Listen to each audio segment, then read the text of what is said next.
Tillad at narren tager ordet, for der er noget, der skal føres til torvs. Jeg ville så gerne skrive et digt om klimatopmødet. Men ligesom visse andre, så var jeg ikke rigtig i stødet.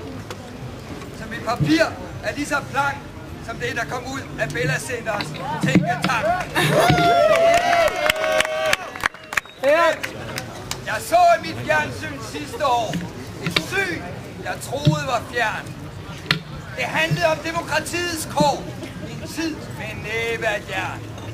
Jeg så 7 mennesker stod for at demonstrere med en fredelig banner, der blot skulle markere, at jordens fremtid er i fare. Sådan fremførte en passiv lille skare. Men netop den dag var en præsident på besøg, og al form for uro var dømt til at dø. Så det lille manifest blev behandlet som pest og anholdt og revet i stykker. Og så er det at spørge, for pokker, er vi i fortidens Sovjet, eller er vi i Kina? Nej, det var i Danmark. Men det ligner. Og jeg så en politiker, der skulle interviews. Men først så skulle der gives dig de spørgsmål, der skulle bruges. Så man kunne stryge alt, der var alvorligt. Den pressefrihed, den har det sandelig dårligt. For en politiker i dag behøver slet ikke have nogen sag, eller overhovedet stå til ansvar for noget. Selvom loven fra i fjor måske var lidt fjordet. Så dagen i dag et helt nyt show, hvor alle de tiger, så ingen bliver flove. De falder mig noget, de har lovet.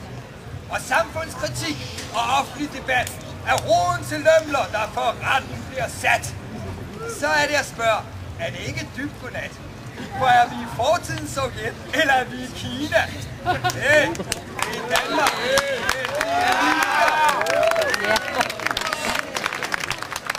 Og så kom der et klimatopmøde med alverdens ledere, som kun kunne fragtes på helt sikre steder, der var fuldstændig ryddet for masserne, med høje hegn og beton på pladserne.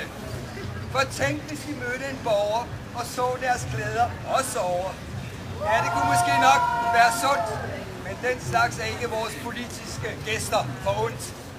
Og da der gik tusindvis af mennesker i en fredelig demonstration, hvor sølle 3 mænd blev sure på nogen og kastede med sten mod en rude, så anholdt man 1000 i en portion og satte dem på gaden som stude, for her skulle der sendes et signal.